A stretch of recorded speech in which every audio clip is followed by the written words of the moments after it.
You said you had a truck with kingpin issues. All right, I have a truck, and went to get it aligned, and they told me I had a kingpin issue. So, and then they sent me. I did everything else, like the torque arm replacement, shock replacement, trying to get it up, and I hopefully, when I take it to get it aligned tomorrow, they're gonna let me do it. So is this your truck? Yeah. Mm-hmm. Okay, so you got your own truck. Yeah. And what equipment type? What trailer do you have? Is it like a hot shot? Is it a dry van? I know it's a Freightliner, Cascadia. Cascadia Freightliner. So, and then you're gonna have a trailer for it? Are you doing power only? No, it has a trailer. We're renting a trailer. Okay, so you have your authority already? Well, I'm under someone else's authority at the moment. I can't find insurance affordable right now. Okay, so you're an owner operator leased on to someone else's authority. Correct. Mm-hmm. Not a company driver, but a right.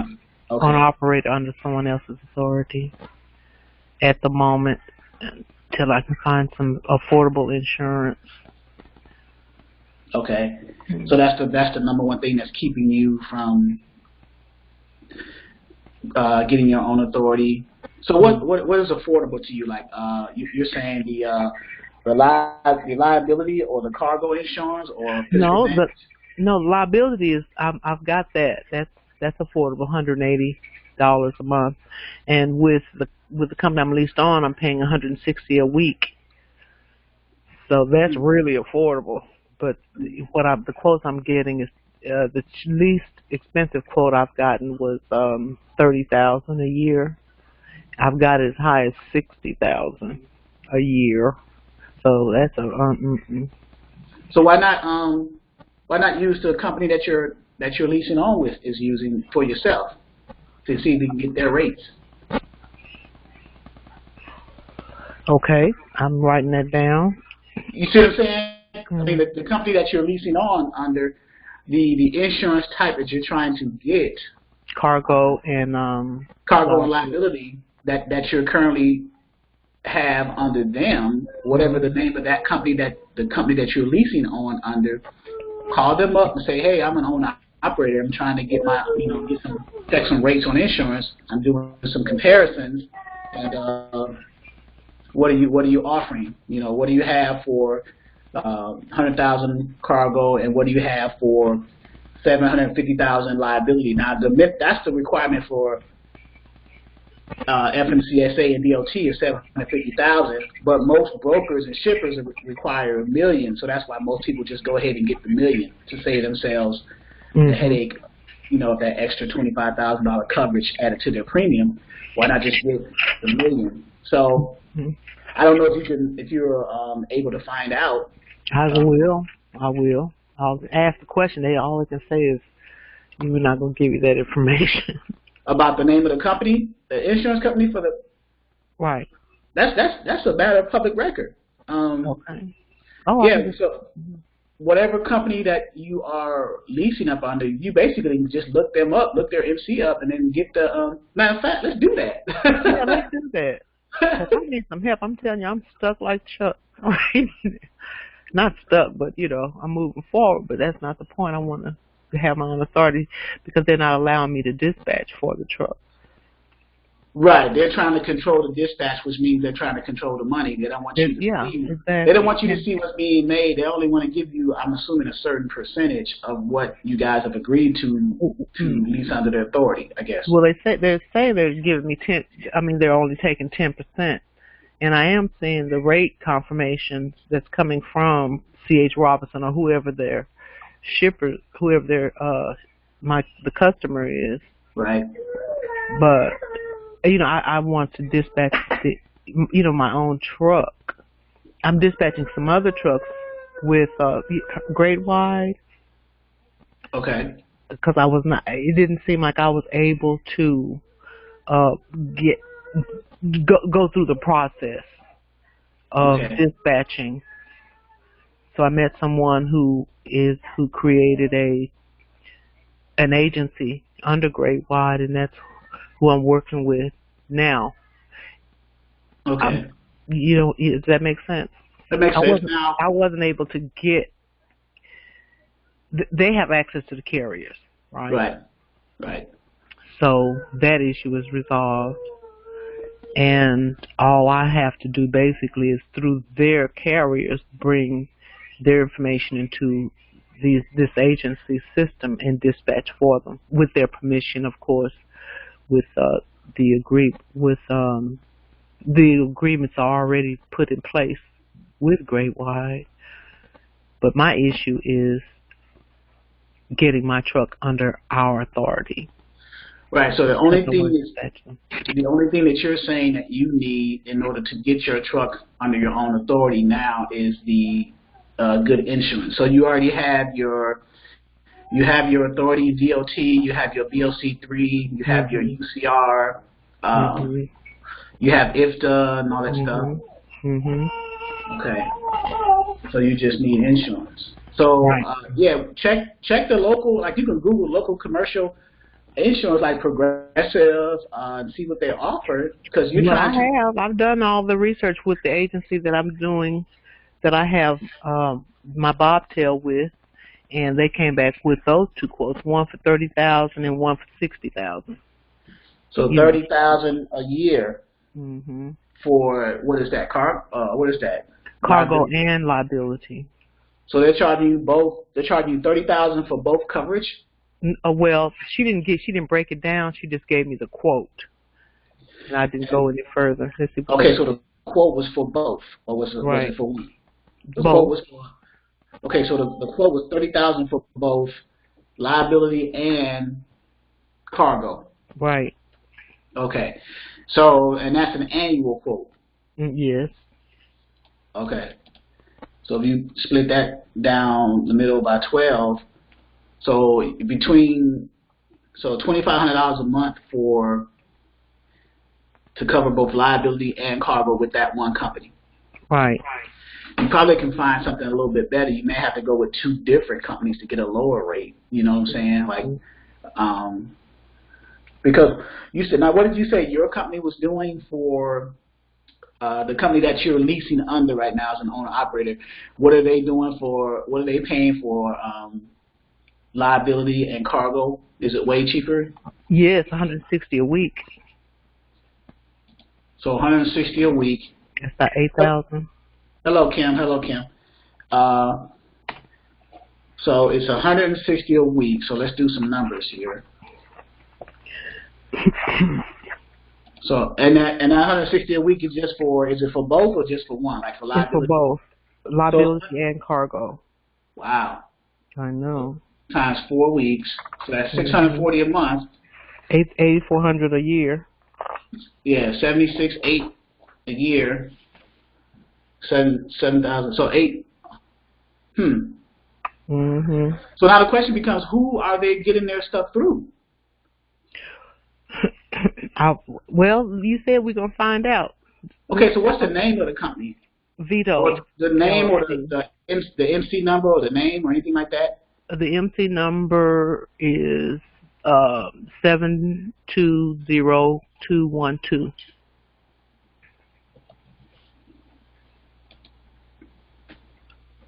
Vito. That's probably why they're so cheap, because they have a large fleet. So they're a carrier authorized for property, and all these 70 power units, and those are probably contracted carriers like you leasing under their authority. Exactly. So let's go to their licensing and insurance and see what we can get.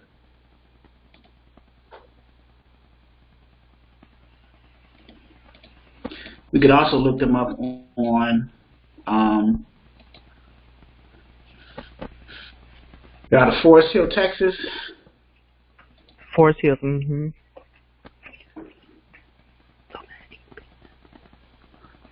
See, they only have 750 on file. 750. They don't even have $1 million. And so how does that work? Okay, they don't pay for each one of the trucks. They just pay one. One just covers liability. Just covers for the company $1 million liability for the company, not for each truck. And then So when they sign on other carriers, the insurance doesn't go up? I don't think so, because it's a volume game at that point. Now the insurance is seeing, okay, well, a lot of trucks is helping you pay this premium, so we're going to keep your premium as low as possible. So they have a BLC3, Truck Processing Agents of America. That's who they're going through. That's their that's the insurance company right there. That's their Truck BLC. process? That's the BLC3. That's the process agents. So if anybody files a claim against them, that's the company that they've hired to represent them in case of claims being filed. Mm-hmm.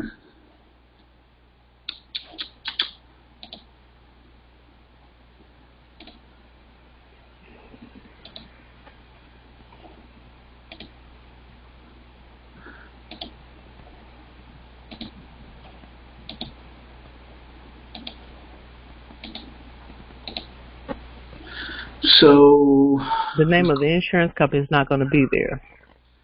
No, but there's another way I can probably what's the name of that? Oh yeah.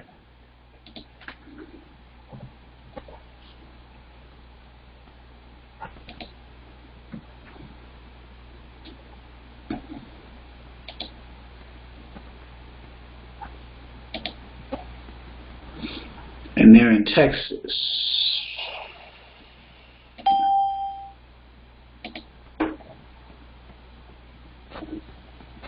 All right. What city were they in?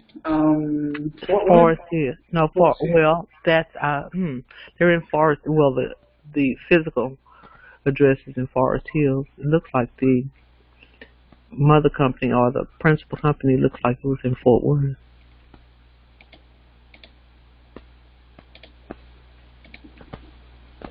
Vito LLC. Vito LLC. Mm-hmm.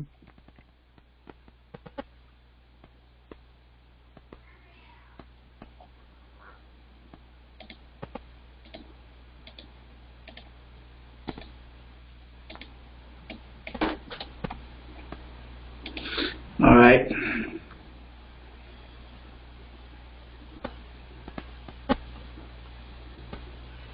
I just looked up any company. Hopefully it goes in alphabetical order. So let's go to page 2.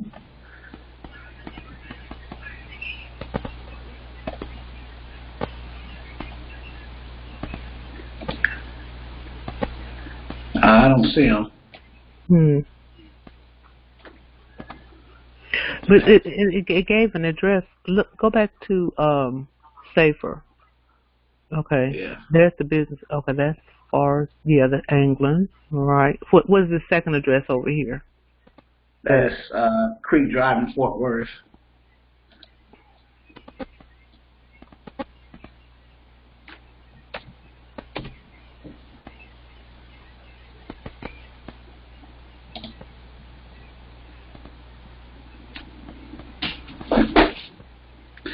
So you've been to the company?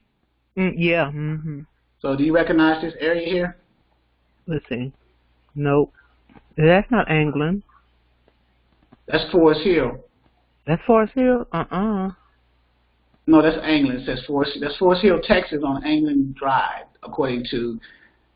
Okay, maps go, let me see. Go, just move around. I don't know, recognize that part. Forest Hill Drive. You know what? Let's see. That may be... Excuse me. Let's go back a little bit. Let's go England. Let's just look up the address instead of and then... Because they're right off of 20. I don't... Yeah, England Drive, Forest Hill, Texas. It's right there. Mm-hmm. Right off of 20. This is 20. Right, that's it. That's it. Well, I'm not recognizing the Cox. Maybe that's Cox. Maybe the Cox fence doesn't have that wood like structure there now. No, that's not across the street. Go. Okay, walk towards 20. I don't make it. It would be a big campus, you would think. And right? It's right off of. Yeah, they're on a corner. Yeah, that's in the middle of the block. Mm-mm. Well, don't go. Don't. Yeah, just let's walk down the street. You know how you do that? Go Yeah. down here. Uh-huh. Let me look up one more thing. Okay. And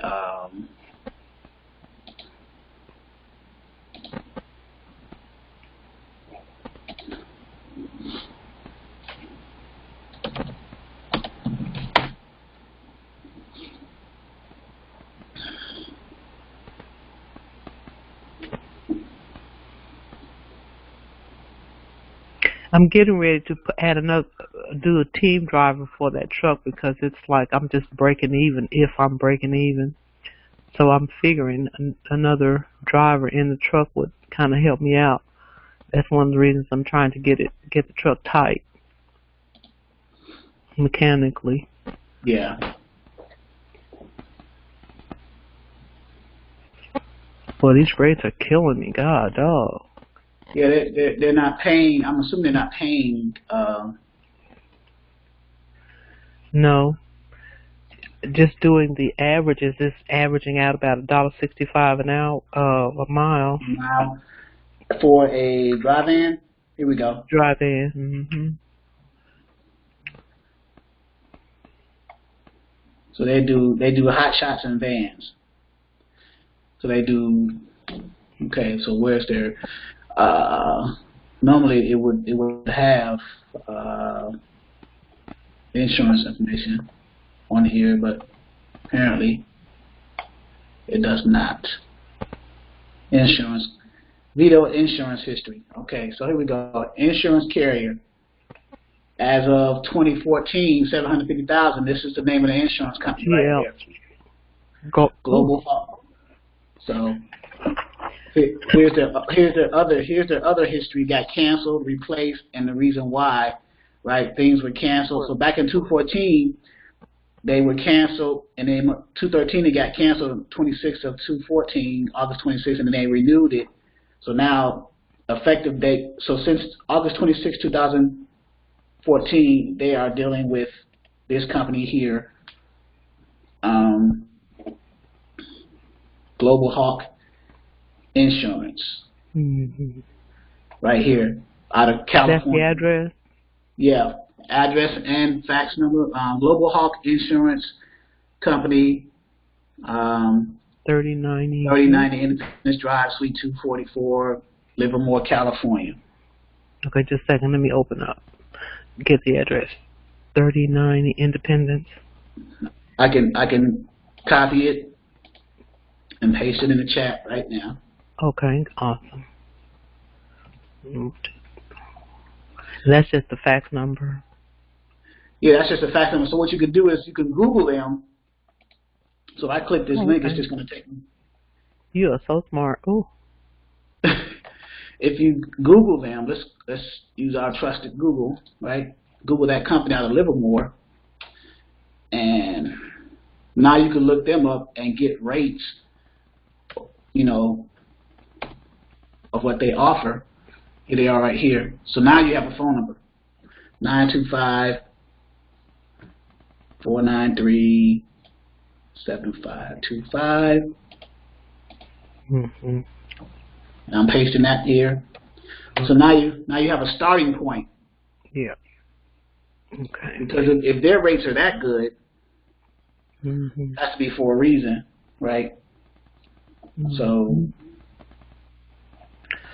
Oh, thank you so much, because I couldn't figure it out. Well, hopefully that helped. Yeah, I'm sure. Well, it's another direction, you know. Yeah. I'm like, oh my God. Yeah, because there's so many companies out here that can provide. Because if that's all you need to come out from under them and just run under your own authority, then. And then look at this. Okay, now if I come from out from under their authority, that means I have all the back office expenses, all of the filing expenses. You know, they're at this point doing all of the back office stuff for just 10%. Right, which I find hard to believe. Okay. But because if you look at your rate cons and then you see what the rate is, they could be doing two things. They could be sending you a Raycom after they doctored up the numbers just to show you that it's less, or if that's the real Raycom, then compare it to what you're being paid and see if it matches.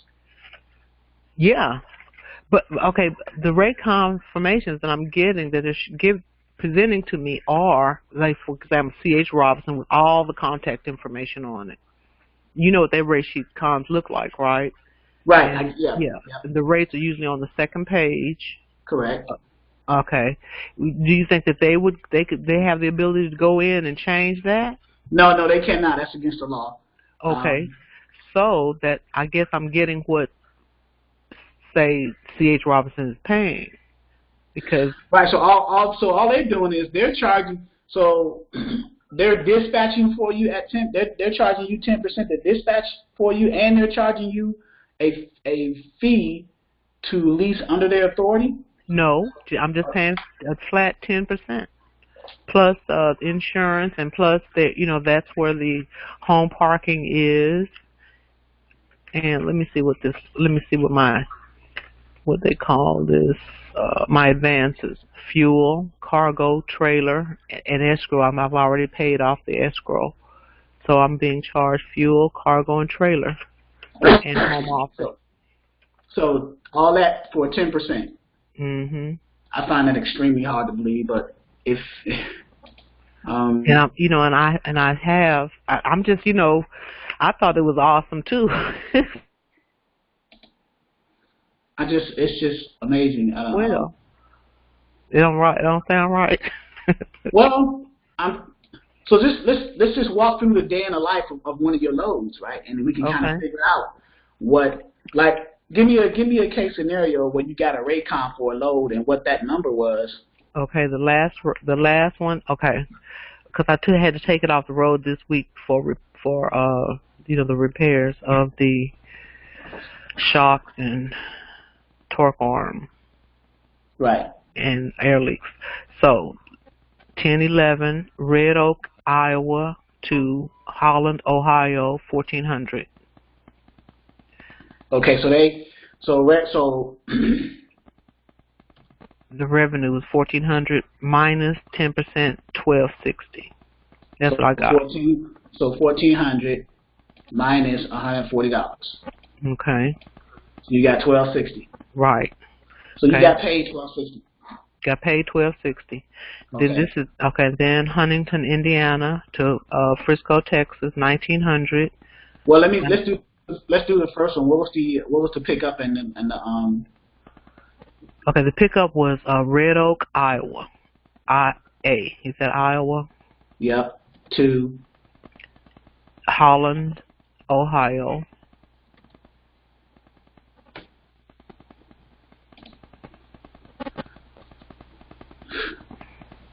Okay, so 668 miles, right? Mm-hmm. According to this.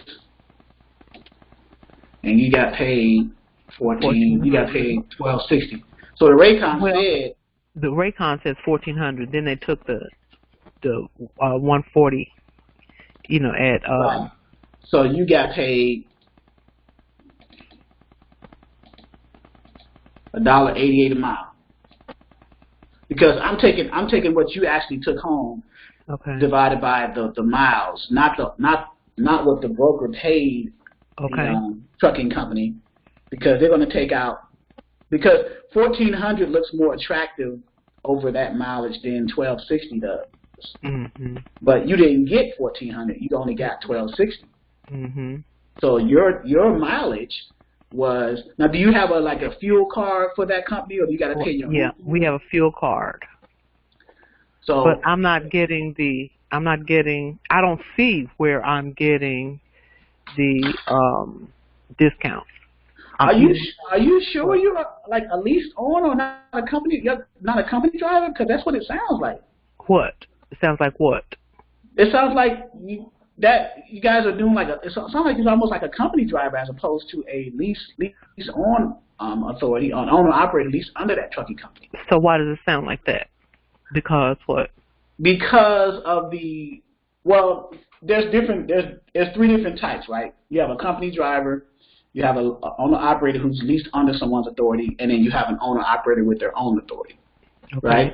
You follow Right. me? Mm-hmm. So now of those three, you have different categories of responsibility, like who has the truck, how much control they have, what are their responsibilities, what's their risks, and what's their rewards, right? Mm-hmm. So a company driver, they don't have, as far as the categories, there's 5 categories, right? Who has the truck, control, responsibilities, risk, and rewards. So a company driver's, it's not their truck, it's the company's truck.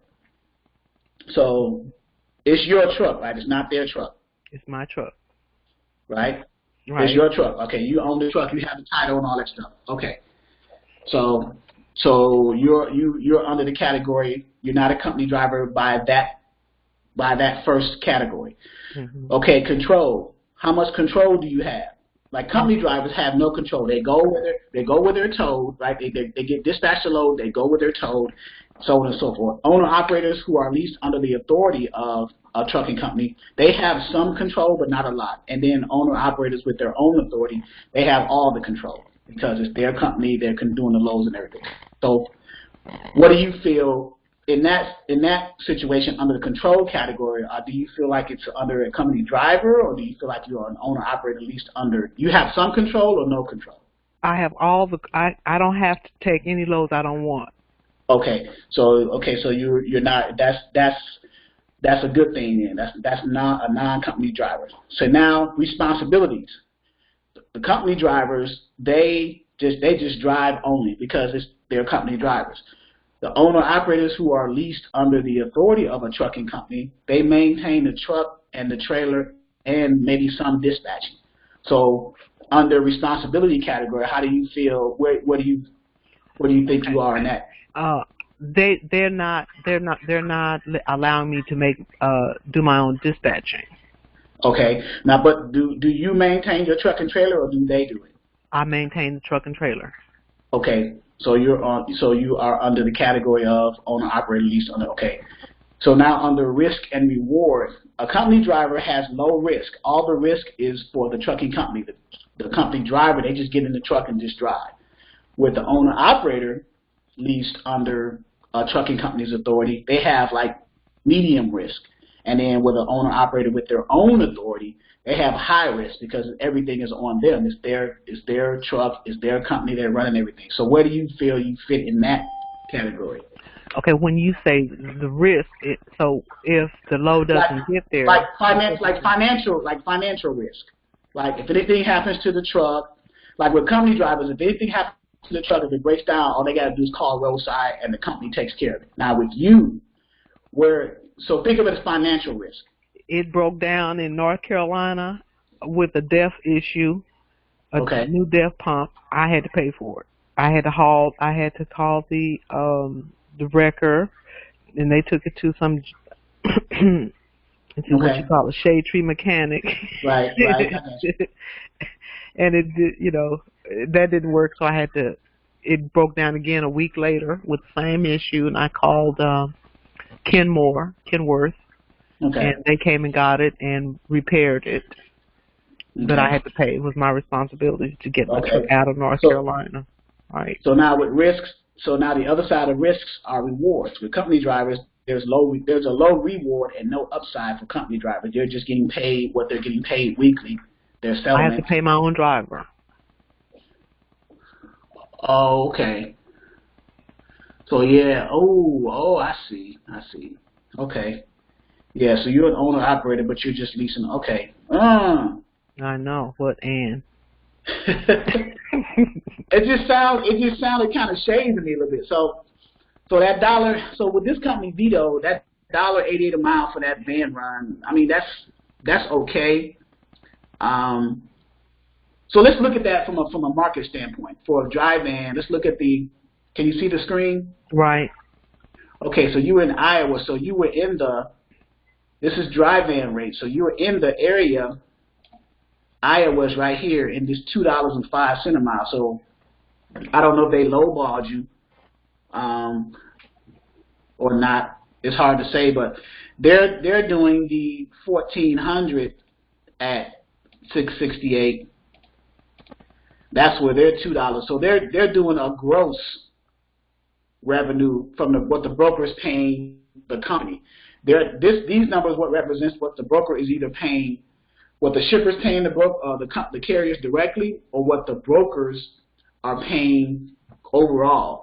They're not factoring in the fact that they're taking out your income and then keeping their little whatever cents per mile, because they took 10% out, and then they gave you $1.80. So they're being paid. So this rate was $2.09 at $1,400. Who's being paid? The broker, or the broker? Well, C.H. Robinson. That's the customer. No. I'm sorry. I didn't mean to say the broker. I meant to say the trucking company. So the broker paid your trucking company, Vito, $1,400, right? Right. For that load. So if you divide that by 668 miles, it's $2.09. But you only got $1.88 of that. Right? Yeah, 10% less. 10% less.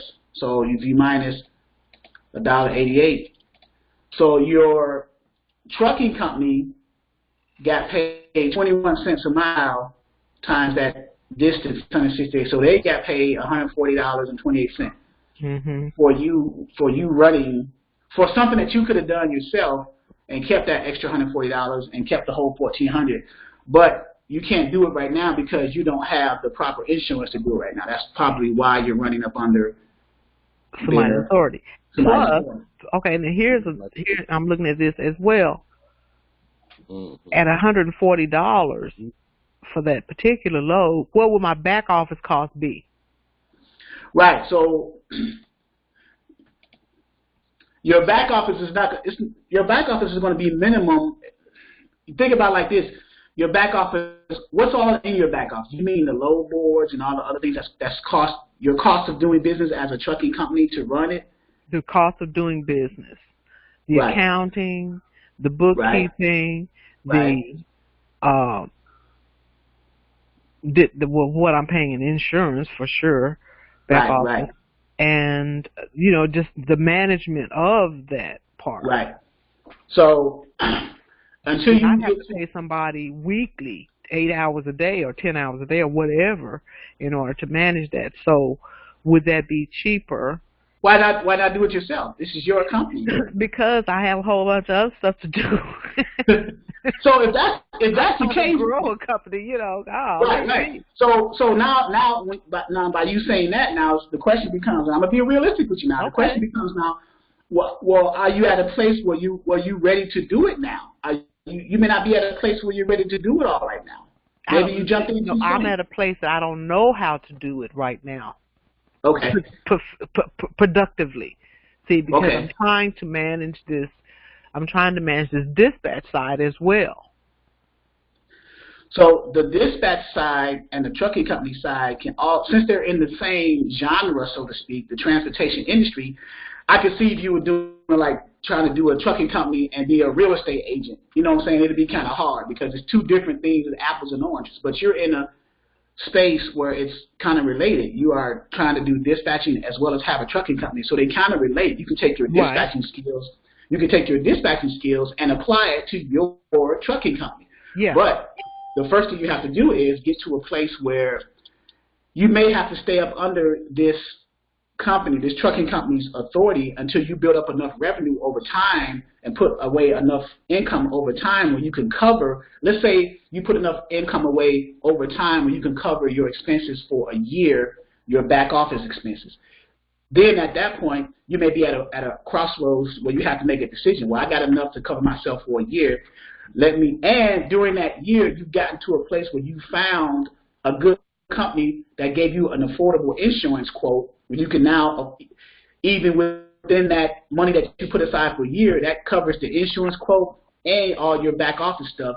So now you've come to a crossroads and say, okay, I need to decide to break free from this under the yoke of Vito and branch off on my own. Until that happens, use Vito as a safety net. I mean, it's not that you're not making bad money. You make it decent. That run, that $1.88 a mile for that van run, that wasn't bad.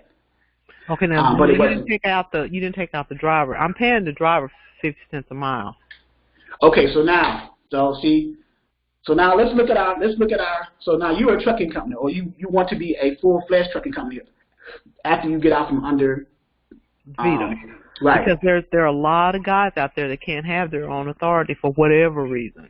Right. So now, factoring in monthly trucking expenses for trucking companies who want to have their own authority, not those who are leased under someone's authority. But if you want to get to a point where you want to have your own authority, then you have to consider your monthly expenses. So you have two types of expenses, right? You have variable expenses and you have fixed expenses as far as, right? So what are variables?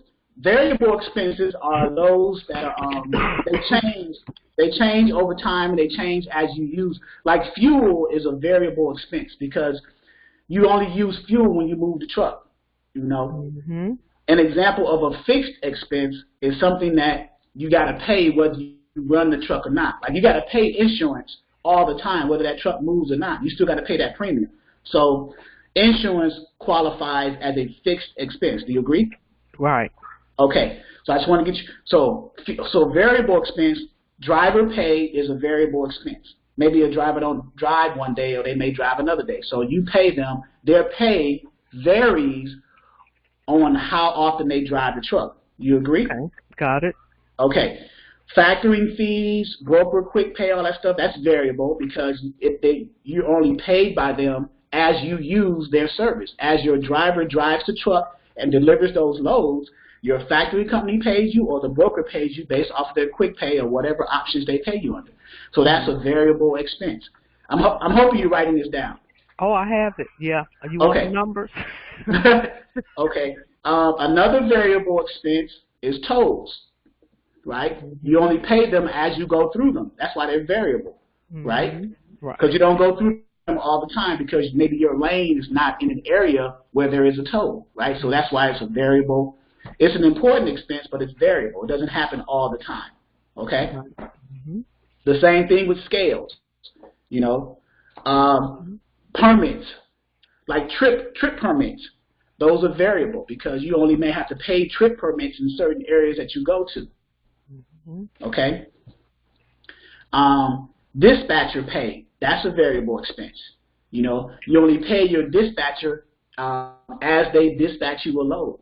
You may not pay them all the time because they may not dispatch you a load for you all the time. You may be fortunate enough to find your own loads. You may not need a dispatcher that day or that week or whatever. Repairs and maintenance, those are variable. An example of repairs and maintenance could be like tires, oil changes, truck washes, things like that. Little things that come along every now and then. You're not going to be paying for tires all the time. You hope to buy some good tires and they last a certain amount of time, you know. So those are variable expenses. And even like hotels and lodging. Sometimes you may, like for those of you who are starting a trucking company, you may have purchased a truck that's a day cab as opposed to a sleeper. So that means you got to sleep in hotels and get some kind of lodging that way, as opposed to using your sleeper berth and sleeping in that. So that could be a variable expense. It's based off of whether, off of the truck type that you have. If it's a day cab, breakdown, you have to put a driver in a hotel for a couple of days. There you go. Whether you have a sleeper berth or a day cab. So yeah. So those are just some examples of variable expenses. Now, fixed expenses, remember, those are ones you got to pay whether the truck moves or not. The number one is, of course, insurance, right? No, truck no. Well, that's number two, equipment payments, whether you got truck and trailer. If you're leasing your truck or your trailer. Now, if you own those two, then those expenses are out. You know, they're not fixed, they're not even there. But if you're just starting out as a trucking company, chances are you're leasing, unless you got enough money set aside to go ahead and pay for one. But chances are you either financed through your bank or credit union, or you went straight to the dealer and financed it. Chances are you're doing a truck and trailer lease, right? Lease to purchase option. So that's a fixed expense. Again, insurance, parking your truck somewhere unless you got some land that you own that you can park it on, or unless you got some of these what they call safe havens. I'm not sure if Walmart's parking lots are no longer safe havens or not, but they used to be. load board subscriptions. You're paying for them whether you use them or not. You're paying for them. Now, unless you stop using them, then you stop paying for them. They will no longer be fixed. But while you're using them, they're fixed expenses. Accounting fees and your cell phone / internet service, things like that. So I'm just giving you a breakdown of the monthly expenses, so a person, even not just you, but those who also are listening on this call, can get an idea if you're considering doing a trucking company, starting a trucking company. I know some people who don't have a CDL, never drove a truck a day in their life, but you can start a trucking company. And with dispatching experience, you'll probably be a better trucking person because now you have a little bit better understanding. You can dispatch your own drivers. Now, also, you got to be careful the type of drivers. You have to vet out certain drivers. So when you put out ads for hiring drivers, owner-operators, make sure they have at least 2 years of driving experience, check their driving records, things like that, because you don't want to run the risk of damaging your MC or DOT with someone who's always been in accidents. They have certain points on their driving record, things like that. So you want to have a vetting system to kind of tune them, kind of vet out the good ones from the bad ones. Well, usually the insurance company will do that for you. Yeah. So when you hire them, say you initially hire them, and then you run that stuff through your insurance, and you're absolutely right. They can find red flags more, like a little bit deeper into their driving history than you can, the insurance companies. So you're absolutely right. So back to the expenses. So when you're looking at your P&L statements, your profits and losses over a year or whatever tax period that you may file quarterly, you may file annually, you're looking at your profits and losses, you realize whether you're doing things right or wrong. Like you may not be negotiating for good rates, things like that. So as a trucking company, these are some of the things you look at. You understand what your expenses are and things like that. And it comes full circle back to dispatching, because as a good dispatcher, wouldn't it be a good idea to have at least a minimal understanding of what your potential carriers' expenses are, so when you're looking for loads for them, you can factor in their expenses and give them better loads, right? So most dispatchers, I don't know if they have this thought process in their mind about that. They're just looking for, oh man, like for example, you look at this map for dry van national rates. Oh, that's $2.05 a mile. Okay, that's what the broker is paying you, but you have to factor in everything else. That's a gross amount. They didn't minus all the expenses involved in that. That $2.05 can turn into $1.75 after everything is covered. Or less. And then you still have to pay the lot driver. Right. Yeah, and see, so whether the driver's pay is included in that deduction of that $2.05, yeah, so, and you're paying your driver like 50, you said 50 cents a mile, 52 cents a mile? 50 cents a mile. But I think when this team driver gets on, I think I'm going to pay him 54. Okay, so what's the industry standard? Because I thought it was like 32 cents, 35 cents, or something like that. Oh, well, company drivers probably less than that. That's ridiculous. That's crazy. That's legalized slavery. Yeah, it is. So I wouldn't. There's no way in the world I would be a company driver driving 32. I'm doing the majority of the work, but I'm getting a fraction of the money. That makes sense. A lot of the owner operators are paying by the load. I think a fourth of it. Right. Yeah, I got a guy who I follow. His name is Alex Burton. He does that too. He started his trucking company, and he pays his drivers.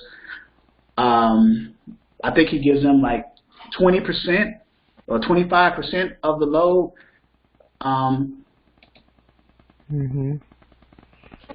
So Robert said so that's the industry standard, Robert, 47 cents a mile.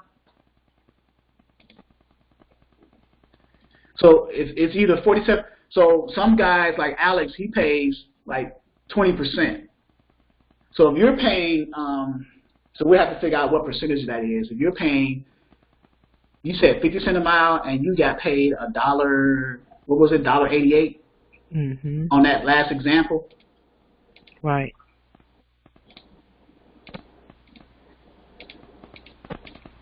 So you take what you're paying the driver, divide by what you were paid, what you took home. So you're giving them 27%. Okay. So just something to think about, just something to think about. But yeah, back to your insurance dilemma though. You might want to call them first. Check with Progressive. Check with who else is pretty good? Progressive gave me the quote of 30,000 Okay. or 60,000. Found one for 60,000, then found one for 30,000, 30-something thousand. That was from Progressive. Okay. So then call call the insurance of the company that you're leased under, and see if they would talk to them and see what they're offering, and if it matches what they offered to your Vito. And if it's different, I'll probably have an idea why. It's probably because Vito has a fleet of trucks, over 70 trucks, so they can afford to offer them a lower rate because they know their money's more guaranteed, as opposed to someone who's just coming in. How many assets do you just have? One truck, right? Like at the moment. Right. I had two, but I sold one because it was a day cab, a single axle day cab on top of that. Ugh. Okay. Okay. So yeah, so your next move is just to see what they're saying. So now with the van, so they don't let you find your own loads. You said or they find them for you. No, they have they've been dispatching. I've asked a couple of times, but I'm trying to be real good friends with them so I can start doing my own load, because I have more control and know where my truck is and where he's on his way, so therefore I can be ready for him to unload and come out, timely.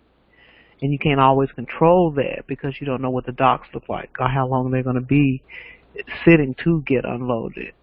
Okay, so you have control. So they find the loads, but you have control in like detention time and backhaul and things like that, or? See, I don't have control of. I don't have control of that. I don't have control of that. If I was dispatching the loads, I could get ahead of it, because if I know he's going to be in Ohio, I know his deliveries at 8 a.m. The day before, I would have him a load going out at least 2 to 4 hours later. Right. Whether depending on what the deadhead is. Right. So you understand the art, I guess you would say, the science or the art of dispatching. It's basically this. Once you do it, it's not really an art or a science at that point. Once you do it every day over and over and over again, it's like second nature now. You're sending a driver from an origin to a destination, so it just makes sense to find them something while they're on their way driving. Let's say it's going to take them a day and a half or a day to get to where they get to. So while they're doing that, why not be looking for a load in the location of where they're dropping off within a certain deadhead radius? And each person or each carrier has a specific deadhead radius that they want to stay within, 50 miles, 100 miles, 200 miles. So knowing that, as dispatchers from our carriers, based off of our carrier profile, then our next move, of course, would be to look for something coming out of the area where they're delivering to, going to the next area based off of our other skills that we developed. We may, like for example, here, what was that lane you just said? Red Oak, Iowa? Red Oak, Iowa to Holland, Ohio. And it was for a van to Holland, Ohio for a drive in. Let's just say it picks up Monday, just as an example. And the radius. Now, what is your deadhead radius for your trucking company? 50 miles, 100 miles, 150? 100, but we try to get to the load. Let me tell you where the next load was picked up. It was picked up in Huntington, Indiana. Which is how much? Ohio. How much deadhead was that from? I haven't done that calculation yet. Okay, so let's do it on Google. And I was going to look at I was going to look at 1, 2, 3 and look at the back, because you have a backhauls tab on 1, 2, 3 load board where you can look at backhauls within a certain You said Huntington, Indiana? Right. Huntington, Indiana to Frisco, Texas. Okay, that's 119 miles. So Holland, Ohio is up by Toledo, Ohio. So northern Ohio.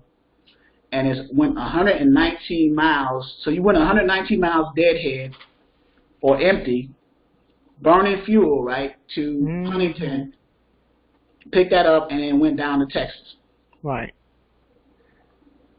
So let's look at here.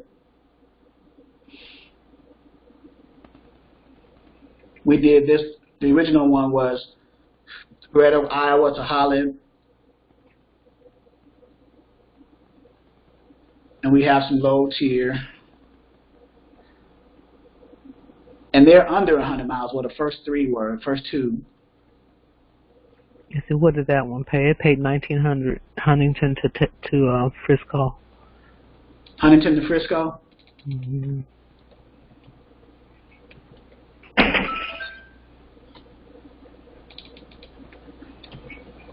Frisco, Texas, way over there?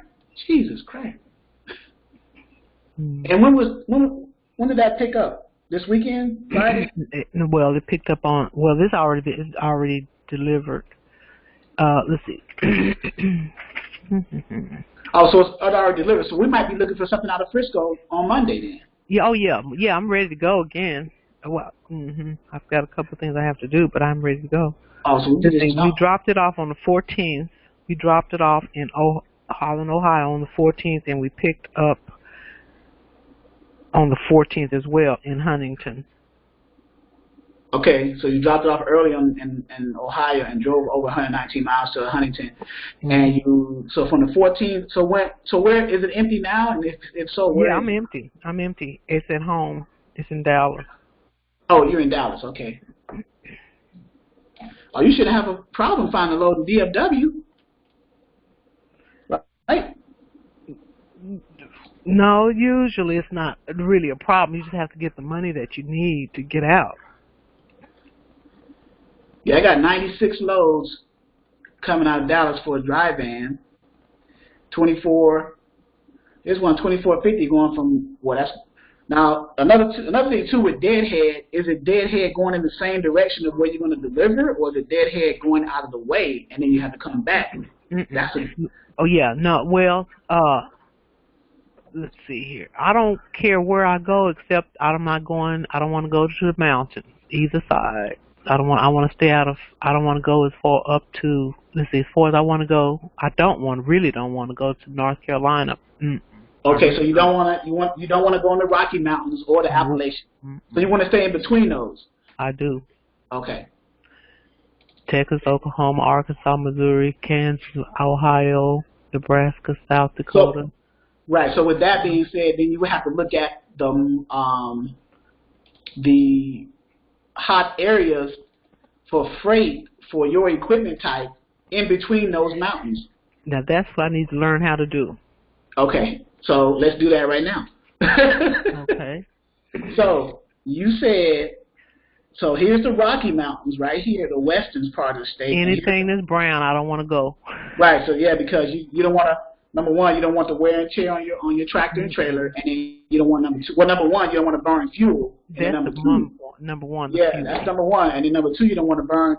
You don't want the wear and tear on your tractor. Now, the Appalachians is not as bad as the Rockies. This is all Rockies. Appalachians not no joke now. Yeah, well, in West Virginia, that's because of the 7 to 10% grade, the slopes, and the weather. And this is the time of year for snow and sleet, so yeah, you got to be careful there. Even over here, so you want something in between. You want something basically flat land. The darkest green, the darker the green, the better. Okay, so you want something there. Mm-hmm. So Robert just had asked a question too. Explain the concept of going to pick up a load en route to a destination. So what I meant was when I started that, if you have a certain deadhead, it doesn't matter what your deadhead is. If your deadhead is going away from, let's say she's in Dallas right here, right? let's say her deadhead was something that she had to pick up in Waco and then go all the way over to the east somewhere. Then that's taking her out of her way, or Fort Worth, or Abilene, or Midland, or Odessa, or whatever, El Paso. She had to go all the way over here to pick up a load and then come all the way back to go to her destination. Even though it paid a decent amount, it took her deadhead out of, it's going away from where she's ending up. So let's say her deadhead was somewhere she's in Dallas right now. So let's say she had to go to Texarkana to pick up a load and then take that to Nashville. Well, if you look at the map, Texarkana is going in the same direction that she's going to have to end up going to Nashville anyway. So that's really not, I mean, it's a deadhead, but it's going in the direction of where you're going to end up dropping anyway. Mm-hmm. Does that make sense? Yep. As opposed to going out of the way, I got to pick up a load in Austin, so I got to go south of Dallas to grab a load and then go all the way over to Nashville. Now, if the load is such where it's paying to compensate that, then yeah. But if it's not, if all things were the same as far as the pay, then I would rather take a load that's picking up in Texarkana going to Nashville as opposed to Austin going to Nashville, if all things were the same as far as the pay. If they're both paying the same amount, $2,000, why would I pick up a load taking me out of my way? I'm burning more fuel, which is taken away from my bottom line, which is taken away from my pocket, right? So just some little subtlety there as far as dispatching is concerned, right? So now get back to the hot markets. You gonna right, yeah. I lost my train of thought. Thanks, Robert. Let's see. The hot market, boom, right here. We got the van rates, and then we got the hot markets. And you're in Dallas, so let's remove this. Let's go back to Dallas. I think right here. So hot markets down here. These are the van rates, right? So, and then the national, and then the van demand and capacity. Where'd you get that, under vans? Yeah, so we have 3 different major equipment types: van, flatbeds, and reefers. Under each one, you have 2 subcategories. You have a van demand and capacity. Under flatbed, you're going to have a flatbed demand and capacity. Under reefer, you're going to have a reefer van demand and capacity. And then under both, you're going to have the van rates, flatbed. So in other words, you're going to have 2 categories under each equipment type. You follow? Mm-hmm. Okay. So your equipment type is a van, right? Right. Okay. So the demand and capacity, what that means is the load, the truck to load, or the load to truck ratio. In other words, it's like supply and demand. If you got more loads than you have trucks in a specific area, that increases your negotiation ability with the brokers, because there's less trucks to cover all these loads. So the shippers and the brokers want to get these loads off their dock, so they're willing to pay more to do that. You follow? Right. That just makes sense. It's just a law of supply and demand. So the L to T ratio, the LTR, the load to truck ratio, so the higher the number that the load to truck ratio is, the easier it is for you to find a load and to negotiate. So for the state of Texas, it's for a dry van, according to this chart, it's the LTR, the load to truck ratio, is terrible. So you almost have to go to over here. What is this next state over? What is that? New Mexico, Arizona, New Mexico? Because you see here, it's a 5.5 load to truck. So in other words, for every 1 truck, there's 5 loads available for that truck. That's what that means. Or 5.5. 5.5. So the load to truck ratio means that for every 1 truck, according to this, there's 5.5 loads per 1 truck. That's what that load to truck ratio means. So the higher the number in that ratio for load to truck, that means that there are more loads for trucks. So you'll have an easier time finding a load for that truck in a state where their load to truck ratio is higher. Okay, so in Texas is 1 load to the truck. Well, there's actually either 1.1 to 2.5 loads per truck in Texas, across the board, right? Across the board. Now, this is just a general glossed over figure. Now, you may have in Texas, you may have found a shipper that you hooked up with that gives you loads all the time. If that's the case, then you wouldn't have a need to use this DAT load to truck ratio, because you're already set up with someone who's going to provide you loads all the time, almost like a dedicated lane. So you wouldn't have a need. This is for those who are just getting into dispatching, learning how to find loads for their carriers, checking the resources and using those resources to the best they can, right? So Arkansas, it's a 2.6. Robert just asked about Arkansas. It's a 2.6 to 5.4 loads to truck ratio. So for every one truck in Arkansas, for the dry van, we're in the dry van category. Remember now, we're not in the flatbed or the reefer. We're in for dry van. So if you have a dry van and you're in Arkansas, right now as we speak, for every one truck, you can find 2.6 to 5.4 loads for that truck. That's how you read this chart. So if you were in, let's go to it. If you had a flatbed, the demand and capacity for flatbeds. So now look at this 18 plus. So if you're on flatbed, so if you're up in these states up here, like in the Washington states and the Idahos and the Montana, no, not Montana, what is this? Wyoming's, Idaho's, Oregon, Washington State, Idaho, and Montana's, 18, for every one truck, there's 18 loads up there for a flatbed. So if you, so most people say, if I got a flatbed, I get stuck in Montana. Well, right now, you can get out of Montana. You can find a load getting you out of Montana. And if you're smart about it, why not take a load from this area if you had a flatbed and try to find a load going to another area whose load to truck ratio is just as high, if not higher. That way you can keep moving. You can find your likelihood of finding a load in your next area, Alabama, is high. That's the key right there. See, most dispatchers, they'll book a load, taking them to an area that they can't get their next load out of. It's hard to, and see, that's not the smart thing to do. You want to try to keep your carriers. It's like, so those types of dispatchers are what I call checker dispatch. They're playing checkers, not playing chess. Chess, you got to think about your next move, right? And checkers, you're just moving like boom, boom, boom. But we want, dispatchers on this platform, we want to be chess players like dispatchers. We're thinking about our next move. And then our next move down the line, in chess they say make your next move your best move. So I don't know how many of you play chess as opposed to checkers, but just using that analogy. I could never figure it out. I tried. What's that, chess? Oh no, I couldn't do it. It's not a bad game. No, I know it's a good game, but I just could never remember the pieces. So now back to the vans, since we're relating to you, Linda. And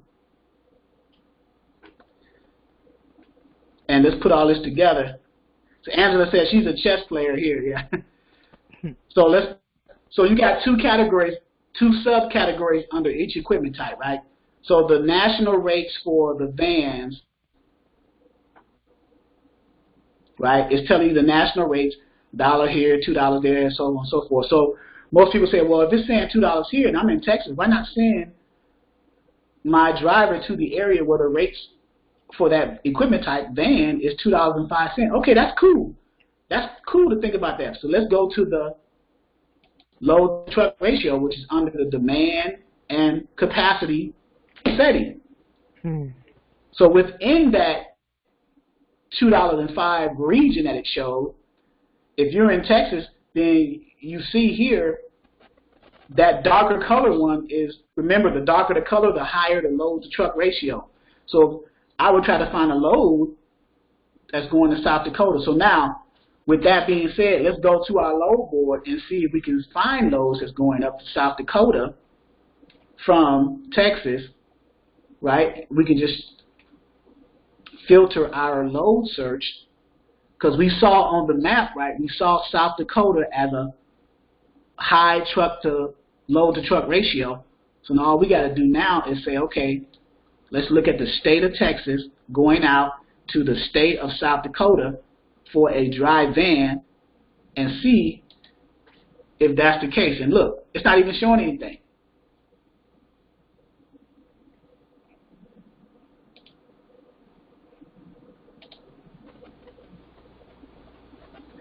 Robert says Texas to Indiana. So he says Texas to Indiana. So let's look at our Indiana. Indiana's right there. We got 2.6 to 5.4 loads per one truck. So if we go to our load board, let's edit that search. Texas, let's take off South Dakota, put in Indiana for a dry van. And not just tomorrow's day, but just say, let's just leave that open and see what happens. Okay, so now we got 12 loads. So it may not necessarily be. So I'm going to go back and do that for Texas to South Dakota and just leave the pickup date as blank to see if we find something. So we got loads going from Garland, Texas, Dallas to Plainfield, Indiana on the 1st, which is, what is that, next Friday? I got to get out here Tuesday, period. We got to get out here Tuesday, so which is the 29th. So let's edit that. Let's say Tuesday. Going from Texas. Let's do this. Because we can pick multiple states. Let's go back to our dark color. Now, where do you try to go? You try to go anywhere? Anywhere where it's green. Okay, so let's say South Dakota. I'm gonna pick the dark states: South Dakota, New Mexico, and Idaho. Crossing the mountains? No. Oh yeah. You said you didn't want to go there. So New Mexico, is that cool? Yeah. Mm-hmm. Okay, so South Dakota, but South Dakota is on the other side of the mountain. So you're grazing it, but you're not quite there, right? So let's say South Dakota and New Mexico, and let's pick some dark states over here: Arkansas, Mississippi, Louisiana, and then Indiana, that's the state that Robert said. So South Dakota, New Mexico. Oh, that's how you do that. You just click on it. Yeah, Arizona, Mississippi, and Louisiana. I'm sorry, Arkansas, not Arizona. Yeah, if you want to just select it by, you can select by city specifically. You can select by multiple states or anywhere. So I'm going to pick certain states. You can pick more than one state.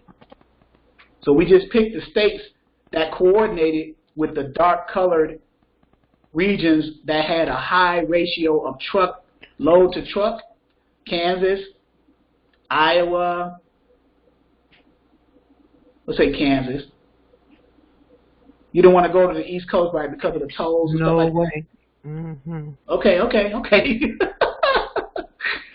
All right. Now, by doing that now, we got to be careful. We go to areas, we still want to make sure that we can get out of there too, right? Yeah. Right? So keep that in mind as dispatchers. So we picked that. We picked a specific date for you because you said you want to get your truck out of there on the 29th, right? Do you have a certain weight that you want to haul for the trailer? I don't want to go over 42. 42, so we'll put that down. And you got a 53-footer, right? Right. So now we're getting real specific in our load search, right? 42,000 on a specific day, so we may or may not hit. So let's click search. We got 12. Right? Now they don't list the rates on here, so you have to call the broker, but you got broker information. So we got San Antonio. San Antonio is way too far. Yeah. Here's one right here: Dallas to Alexandria, right in your city. I know Dallas is big, right in your city to Alexandria, Louisiana. So that one is going just basically here to here. Not that much of a distance, but and the driver really wants to do 1,000 miles of load. Okay, well this one is 301 mile and it's only hauling 29,000 pounds. So that saves on fuel. It's in the southern part. The one above Terrell, Texas is like 20 miles away. Okay. Where is that going? South Bend, Indiana. So there you go. So that's 989 miles. So that's within his, and it's only hauling 31,000 pounds. So if you click this, it opens it up, right? So now you see it's JB Hunt. You just call them. They're going to ask for the reference number, so you'll reference that. It's just one pick, and it picks up on the 29th and delivers Friday, which is the 1st, right? Mm-hmm. So how many miles is that? 900 miles. 900 miles. That's doable. That's doable. So now, what's the minimum cents per mile that you're trying to get from that broker? Oh golly, I want to stay at 2. Okay, so let's say for example 2. But are you able to call your so if you find this load, are you able to book this load yourself, or does that trucking company have to do it under the authority that you're leased under? Well, what I'll do is I'll hunt the load and then call them and tell them to book it. Okay. Now, yeah. So say you want 2,000 miles, so 989. All you got to do now is figure out your rate by multiplying the miles times what you want per mile. 2,000 miles. So say you want $2,000. Let's round up. 1978. Let's just say $2,000.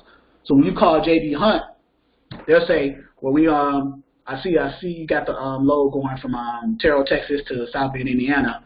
Is that load still available? You call them. They ask you for you go through the regular process. Then it gets down to the point where what's going on with the money. They say, well, how much you looking to book this load for? 2,000. No, they're not gonna say that. They're gonna offer you something like. They might say 17 or 1,800. Mm-hmm. Which is 17 or 1,800. Let's say 1,800. They offer you 1,800. So you take that 1,800 and divide it by that loaded mile. That's $1.82. Now, if you're willing to live with that, now of that $1.82, you may not be getting that $1.82 because if the company that you're leasing under the authority for is taking out 10%.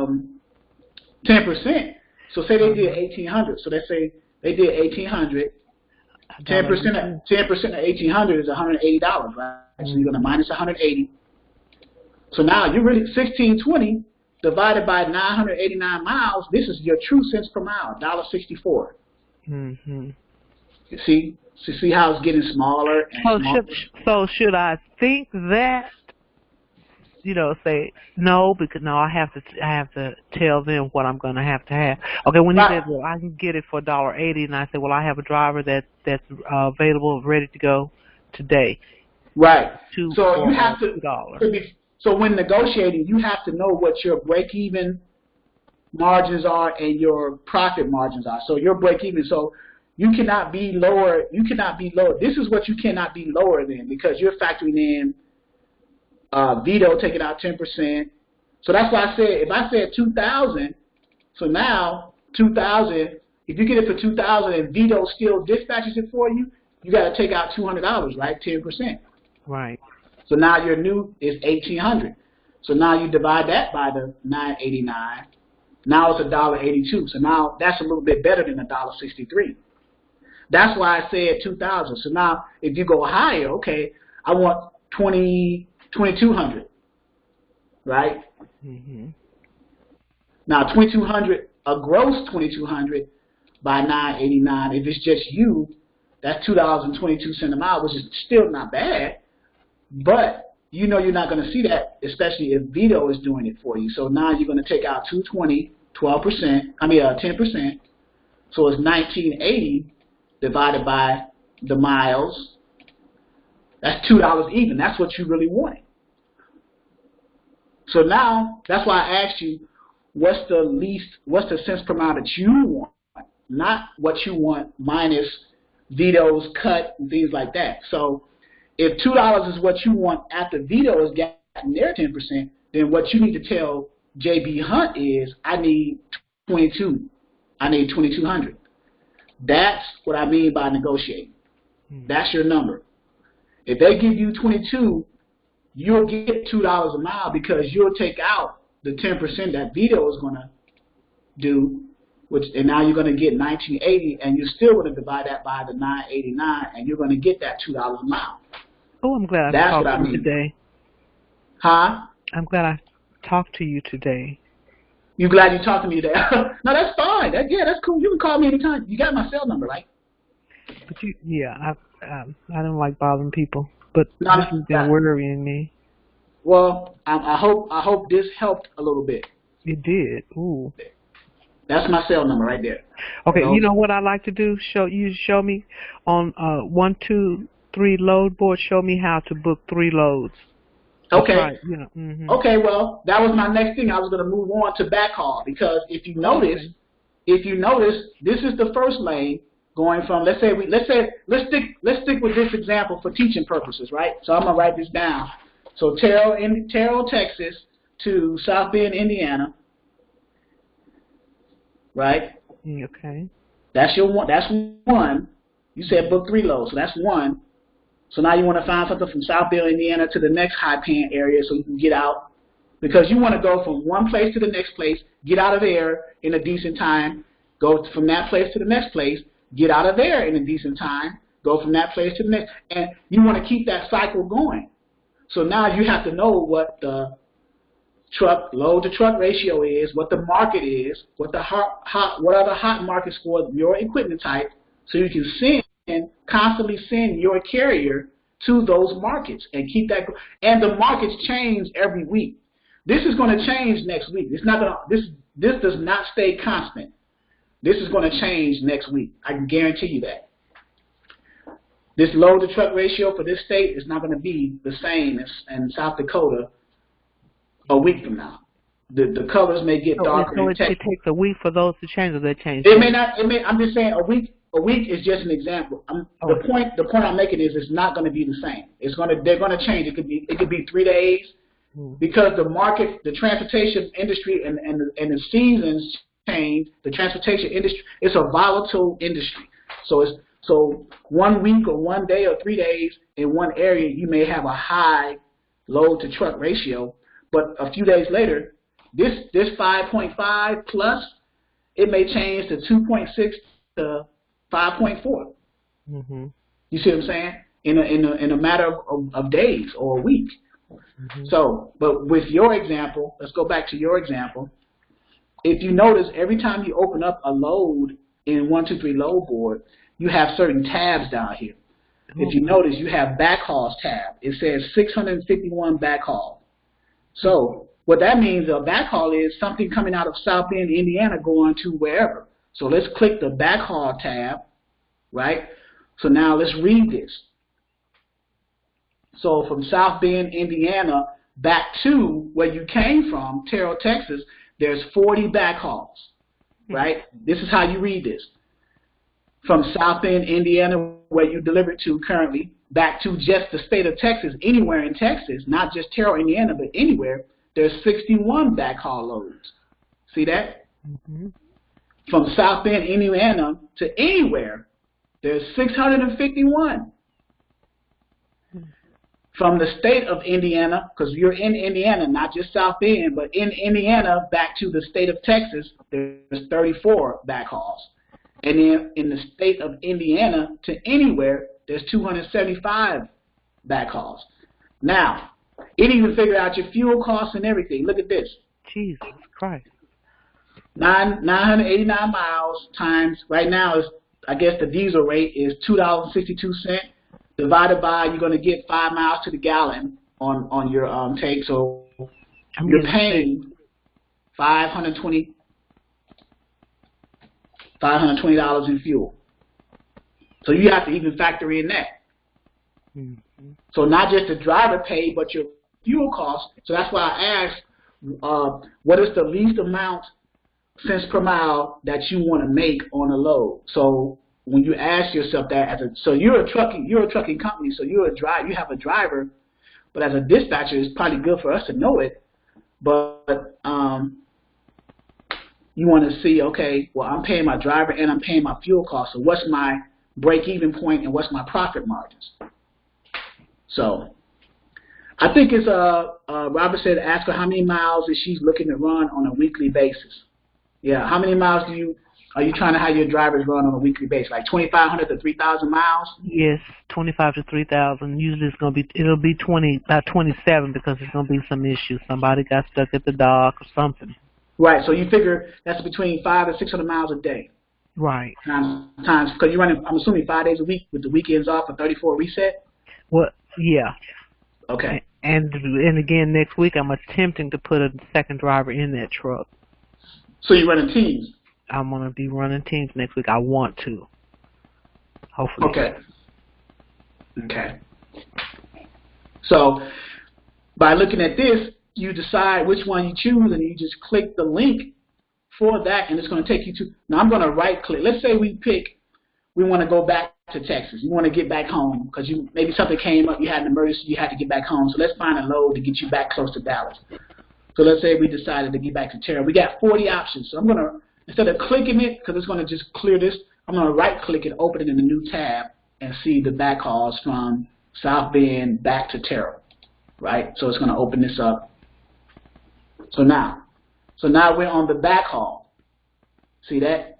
So now all these loads, there's 40 loads going from Indiana, South Bend within a certain deadhead radius, like 5 miles, 10 miles. Look at these low deadhead radius. Wow, awesome. Back to Flower your Mound. Texas area. Yep, that's close. Yeah, all these areas are close. All of them are in Dallas. Right. Suburbs. Mm-hmm. So that's how you use this. Oh wow. So let's say you found one. Let's say for example the first one. And it's JB Hunt, so it's the same company. So you booked that load with JB Hunt, the first load. They gave you what you wanted, 2,200, right? So you got your 2,000 mile, and you say, I see you guys got a backhaul in Mishawaka, which is 5 miles outside of South Bend. Can I pick that up when I deliver this load? After I drop this load, they say, yeah, you want to get that load? We'll go ahead and get these. Only 15,000 pounds. Take it back over to Flower Mound, Texas, which is about 51 miles from where you are. 900, and we'll give you 2,000 for that load, or 1,800, because generally back hauls are less. They pay a little bit less than the line hauls. But this may not be considered a back haul. This may be another line haul. But let's say you take that load and you go back to Flower Mound, Texas, which is close to Dallas, and you got more back hauls, 201 more back hauls. So now you want to click it again. So now this is 1, Terrell, Indiana to South Bend. Here's your second load. 2, you said you wanted 3 loads. So now you're trying to keep your guy running. Here's 2, and you look at the back hauls for this. Now say you want to go from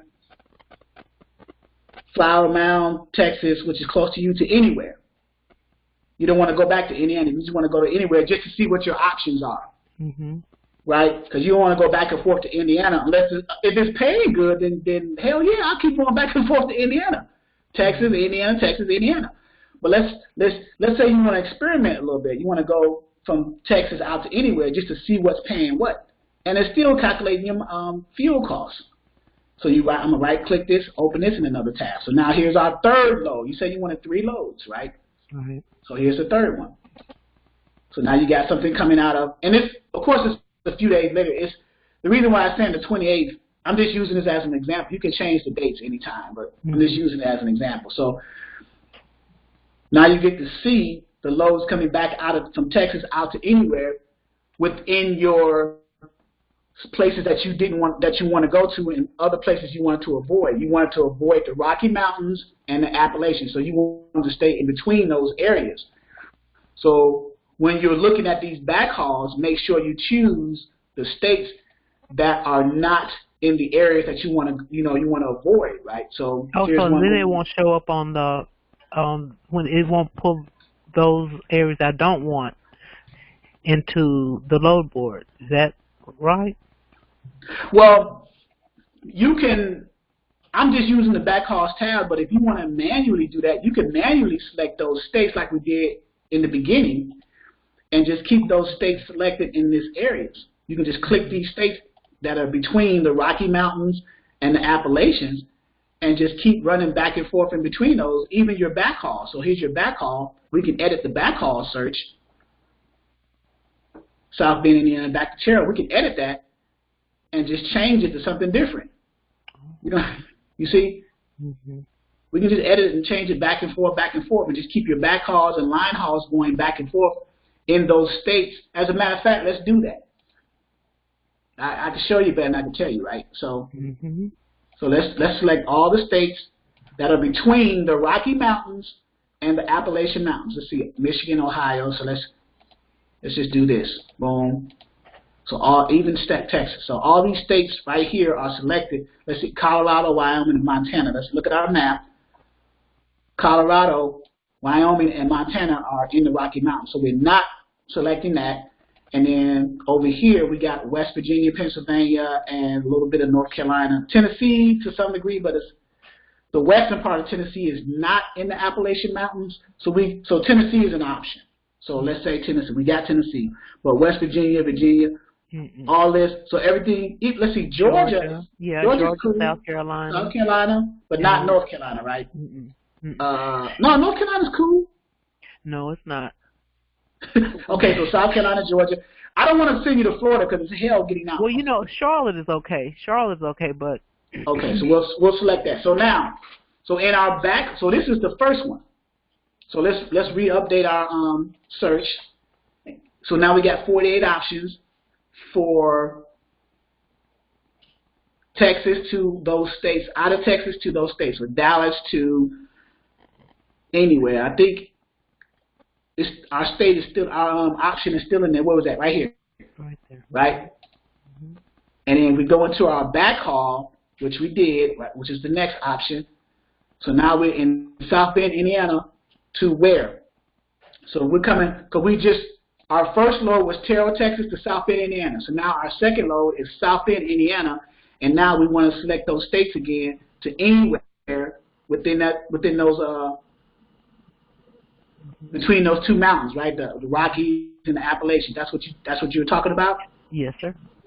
Okay. So we select all those states that's in between the Rockies and the Appalachians. Right. So we do it again, and we pick a different date. Our first date we picked up, and it's going to deliver the first. So our next one is going to say, okay, well, from the first. See, so that's another way we're dispatching now. So now the first, because we knew we dropped the question. Okay, drop the first. Let's say 9 o'clock. Now, how much time do we have left?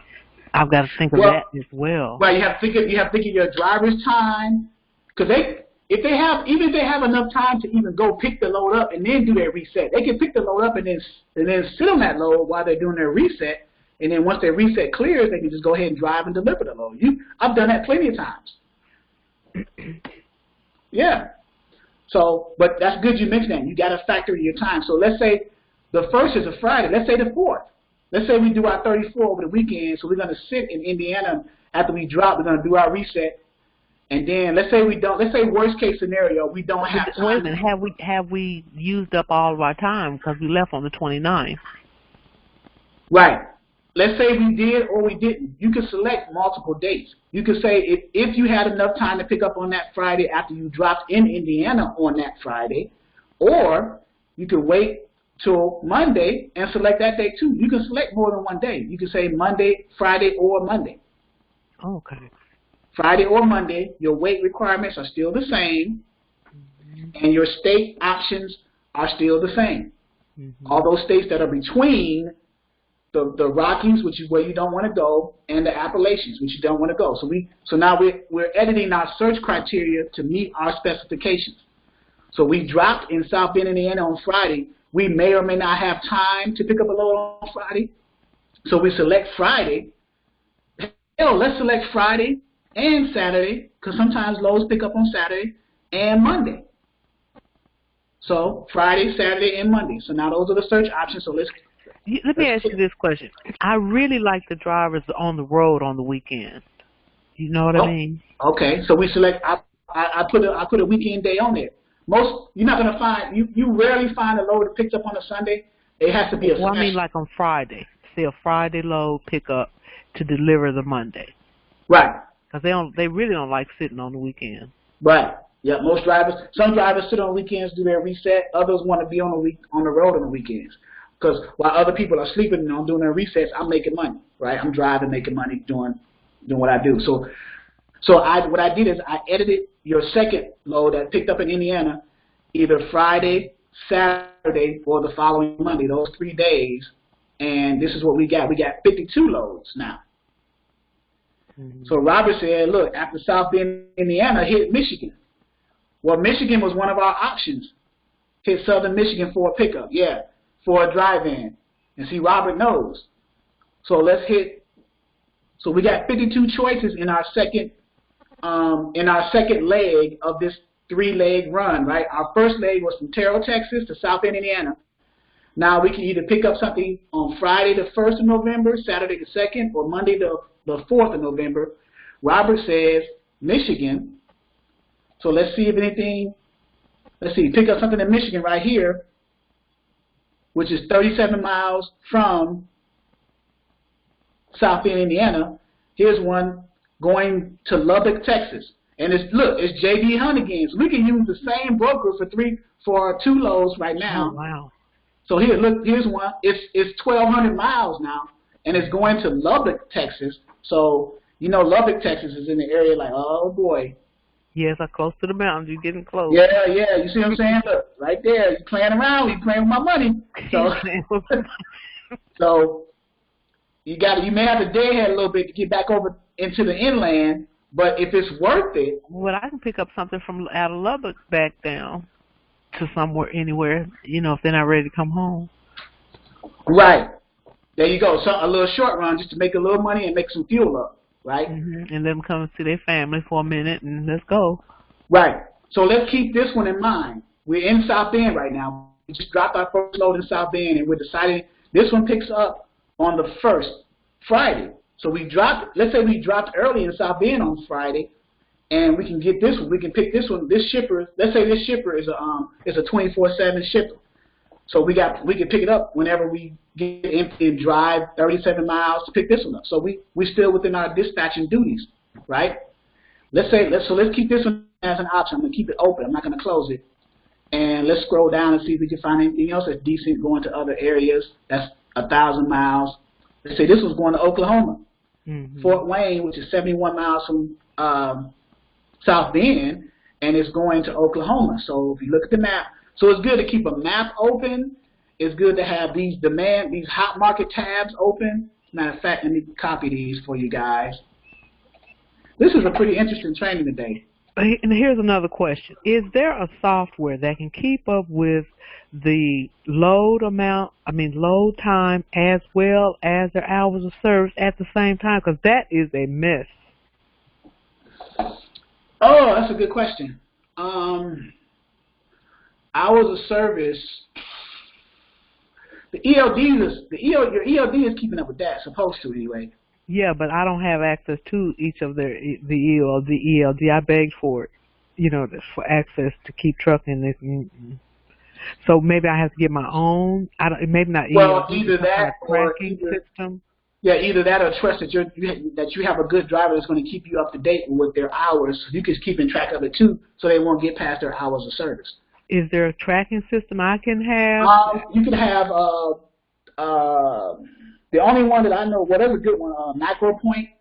McCOY is pretty good, but the brokers use that. You can download other types of tracking systems to the cell phone of your drivers. They can put it as an app on their phone. You got any names? Any ideas? I'm looking right now. McCOY is the top one. It's an app right here that they can. And that's not ELD. It's just tracking. Yeah, geo tracking. This is a McCOY for truckers app on Google Play or the App Store. You can get it from either one. They download the app on it. They go to either Google Play or the app phone if they have an iPhone, or if they have an Android. You go to Google Play. You install it on the phone of the driver, and then keeps track of their where they are, has navigation and things like that. There are other ones. we'll just Google like truck software, truck tracking software, or something like that. With MicroPoint, how much? What's the cost? Is there a monthly cost or a flat fee? You have the simple version is free, but then you have upgraded versions that you have to pay a cost for because it has more features to it. Okay. But you have to read the white paper on that. I'm not sure specifically of what it Got it. is. You have to read the white paper on it to get an idea. But app tracker, there's different ones. GPS trackers, best tracking apps for Android and iPhone in 2018. So here's a list of them right here. Okay. Mm-hmm. So let me copy this and paste that to here for everybody. This is really complicated in keeping up with these drivers, as well as their hours of service, knowing when they have to stop. And Right. some of these drivers have to stop on the side of the road. Right, because if you pull because if your driver pulls into a weigh station or a trucking station, there's a state trooper there or a DOT trooper there, officer there, and they do anywhere between a level 1 to a level 3 inspection, and they see that you're driving and you don't have hours to drive, they can put you out of service. Right. So right there on the spot, and you have to call. You have to call the dispatcher, call the company, say that I've been put out of service. They're like, why were you put out of service? I thought you had the hours. So there's a whole lot of things going on there. Mm-hmm. So right now, okay. So we're on our second leg here. Okay. So we're in Michigan. We got this one looks promising right here. But it's 41,000 pounds. The number one reason why it looks promising is because it's the same broker, JB Hunt. So we ran our first load. So they're willing. So now you're establishing what's called a relationship with this broker, right? Mm-hmm. You ran this first one successfully. It delivered on time. You drop. You say, hey, JB Hunt, there's another load here you guys got. Let me go ahead and grab this one on the first. Today, I just dropped this one in South Bend. I'm empty. Let me go pick this one up over in Michigan and take it back to Lubbock and say, yeah, what you want for it? Okay, so it's 1,212 miles. You want to keep at your $2 radius. Well, let's see, 2,200 at the first one was $9.89. So we're going to go by that. So 220, let's say 225 a mile. We want to high end them so we can make our money after Vito takes their cut, right? Right. Right. So our target, in order to meet that $2 a mile for us, we got to ask the broker something that's going to equal 225. So 220. You understand why I said that? Yes, because of the cost of dispatching, or right, the cost of dispatch, because Vito's taking their cut out. So you want a high end. You want to ask for the high amount in order to cover the cost of Vito, and you still breaking your $2 a mile point, right? So this one is 12 miles. So your least cost is $225 a mile. So you're asking them for $2,800. So I want $2,800 for this one, JB. They're going to probably give it to you because you just ran that other load successfully, and you're establishing a relationship at this point. Mm-hmm. So that's another good reason to stay with the same broker. If you could find a load on a load board with the same broker you just booked the first load with, it's good. You're establishing a relationship. You don't have to do a carrier packet over again because you're already set up. All they got to do is send you a rate con. You see what I'm saying? Right. Let's see. I got some comments here. Yeah, Robert said that's going to be her task to become the best dispatcher for her drivers, understanding the hours they can operate. Yep, I agree. So this is 2,800. So right, 10%, right? 2,800. If you can see my screen, 2,800. Take out the 10% for Vito. So that's 2,550. So now you divide that by 1212, and that's going to be above your $2 mile. It's going to be 208. So now that's why you ask for more in the cents per mile, so you can take out the 10%. Now, can you imagine once you get your own authority and you get 225, you get to keep all of that, right? Right. Can you hear me? Yeah, I can hear you. Okay.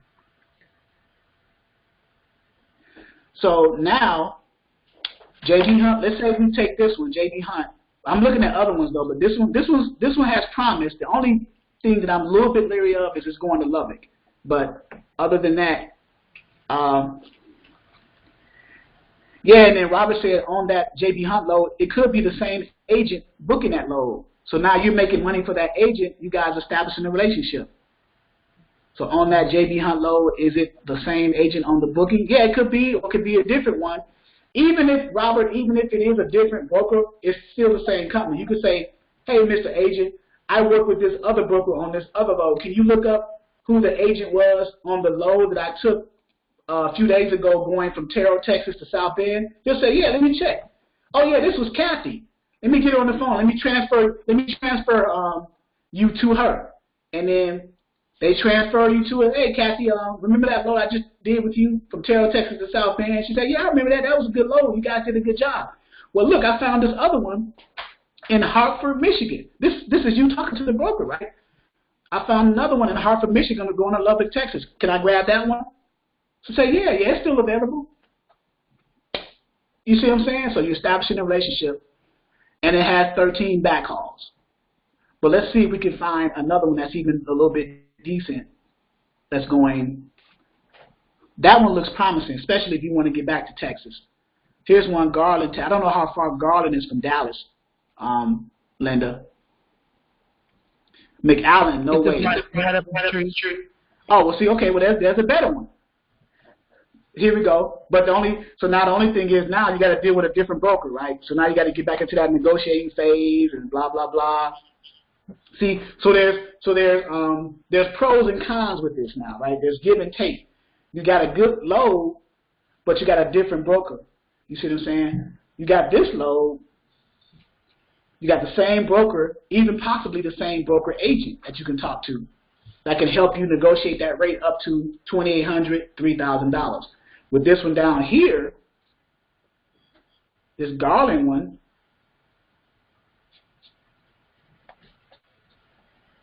even though it got 205 backhauls, you got to deal with a different broker. You got to fill out a whole new another carrier packet, get all set up with them.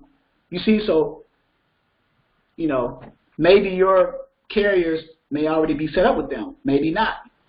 But I would rather deal with a broker that I'm already dealing with, even the agent themselves. That way, they may be calling you, sending you emails. Hey, I got another load. Where's your truck empty at? They may do your work for you. They may start finding loads for you because they know that you have a good carrier that's doing that load safely, getting it delivered to their customers safely, no accidents, no claims filed against them. Every time they do a check call, they call the carrier's cell phone to do a check call. Hey, say, hey, where you at, man? What's your ETA? Your carrier talks to them with respect. So it's all, everything is encompassed in that whole relationship. You know, that's how it's done. So we're still on our second leg, right? Right. So this is the second leg. Let's say you took this one and you got $2,800 for it. You got paid $2.07 a mile for it after you factored out Beto, you know, for working with them. 41,000 pounds, 1,212 miles. Hopefully your carrier can deal with that, right? Going. No, he wants minimum 1,000 miles. So 1,200 is fine for him. Yeah, that'll be about 2.5 days right there.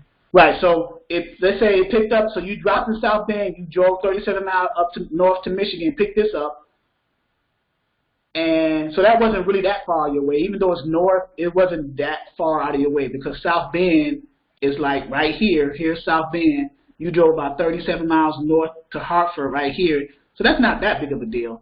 And then now you're going down to Lubbock, Texas. So to pick that up and to get paid $2,800 to go here, I'm willing to consider that, right? So you're on your second leg. So now let's look at some backhauls from your second leg. Let's do the backhaul tab. So once you get to Lubbock, now where do you want to go? Lubbock to anywhere. You want to do it again, right? Because you don't want to go back. Going back to Hartford, Michigan, there is no backhauls. Going back to the state of Michigan from Lubbock, there's no backhauls. And remember, this delivers on the 4th. So you're picking up on a Friday and delivering on a Monday, going 1,200 miles. You can make that trip. Right. Okay, because you got all day. So that's a day off too, isn't it? Yeah, you get a half a day Friday, you get all day Saturday, and a half a day Sunday. And depending on your hours of service, you know, you can make that. They can make that. 1,200 miles. It's 500. They say on average 500. They don't have to push it. In other words. No, and if they want to, if you're driving, let's say 65 miles an hour, they're driving 11 hours straight, right? So here's the numbers that you can drive per day. You could drive on duty 14 hours a day, but you can drive 11 hours straight. If you're doing 65 miles an hour at 11 hours, you're doing 715 miles. Well, I just put 55 miles an hour. Right. Okay, I'll tell you what, I'll meet you halfway. Let's do 60. Okay. All right, at 11 hours straight, so that's 660. So if you do 2 days of that, you've already exceeded that. So basically a day and a half, literally, to get 1,200 and right. So that's how you do the. We're going north and there's weather, so come on. Right. So let's go back to the back calls to get to our third leg now. So Lubbock to Michigan is nothing. So these two are out. So Lubbock to anywhere, that's probably the one we're going to do. We want to go anywhere. Okay. Or the state of Texas to anywhere. We want to get out of Lubbock to anywhere. So we want to get us a deadhead radius that's going to be decent. So let's right click this, open up another tab, and now let's go to our third leg. So you want those 3 loads. And our date is going to be, our pickup date is going to be what? The 4th, right? Because we got to deliver this one in Lubbock on the 4th. Right. So let's say we look for the 4th and maybe possibly the 5th. Let's say we get to there late, so we want to find something on the 4th, possibly the 5th. So let's edit our search. Let's say the 4th. So we're on our third leg. Let's say the 4th or the 5th. And 42,000 for a van. Lubbock to. Let's select our states again, right? Our states that we want to stay with, in between the Rockies and the Appalachians, right? Right. Okay. So I always want to do that. Well, we knew they had nothing in Michigan, so there's no point. I'm going to click it anyway. But it said in the backhaul tab that there was nothing for Michigan. But I'll select it anyway. And there. So now we got our region. We got our region between the Rockies and the Appalachians. And no Florida, because Florida's trash. So, and then we hit search. So it's not giving us anything. Wow. What do you do wrong? I didn't do anything wrong. I know I did wrong. We selected Lubbock. Origin, okay. Origin. So let's select. So either we can either increase our radius or just select the state of Texas and then see what city and how far from, let's say 200 miles. Okay. Because remember we're in Lubbock, so we're gonna have to drive somewhere to get something. Either that, or we're gonna have to select in our second leg a different destination than Lubbock. So that's how we look at it. So we can either change our radius in our backhaul third leg selection, or change our second leg option for a load. Instead of Lubbock, maybe Garland. But if we do that, remember, if we do that though, that's hundreds of miles away. Right. If we do that too, we're going to deal with different brokers. We're going to deal with. So let's see what 200 miles get us. Okay. So we got 2 loads. So we got 2 loads here. They're the same broker, but they're no longer JB Hunt. So we're going to have to, if we want these loads, they pick up on the 4th, both of them. They're pretty much the same loads. They just posted it twice for whatever reason. Because it's the same weight, just about. So it's pretty much the same load. And it's going to Ballinger to Vidalia, Louisiana. So it's too far. If we Google Ballinger from Lubbock, right, or Lubbock to Ballinger, then we'll see where that's taking us. Like what direction? Is it going toward where we're going?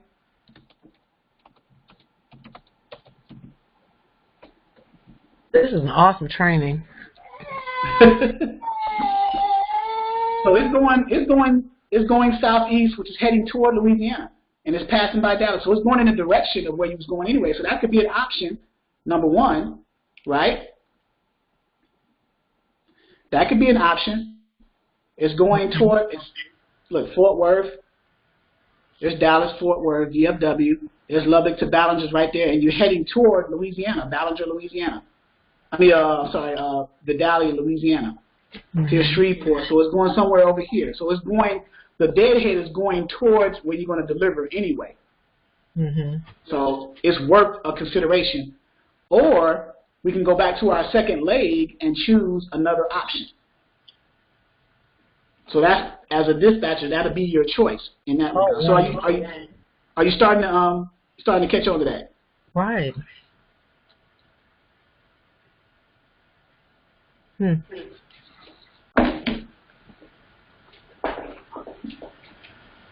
So let's see, we got Hartford. So we're in Hartford, Michigan. Because we haven't selected our third leg. This is just an option here. So we can either take this one from South Bend, from Hartford, Michigan, coming out of South Bend, going down to Lubbock, or we could choose another option on our second leg to get to that third leg.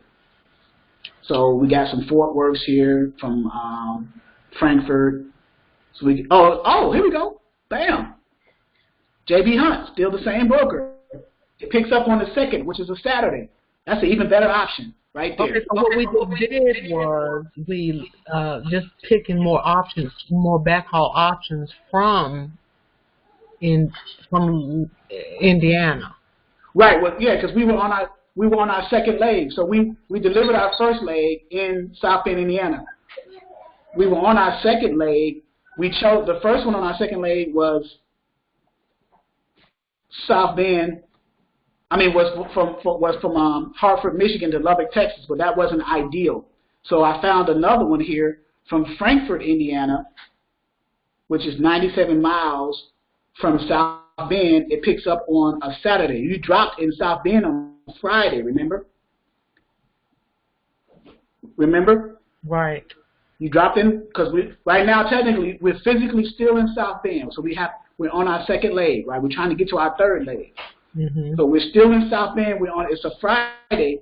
We're in South Bend. We have a load in Frankfort, Indiana, that's 97 miles. It picks up on a Saturday and is going and it delivers in Fort Worth, which is closer now.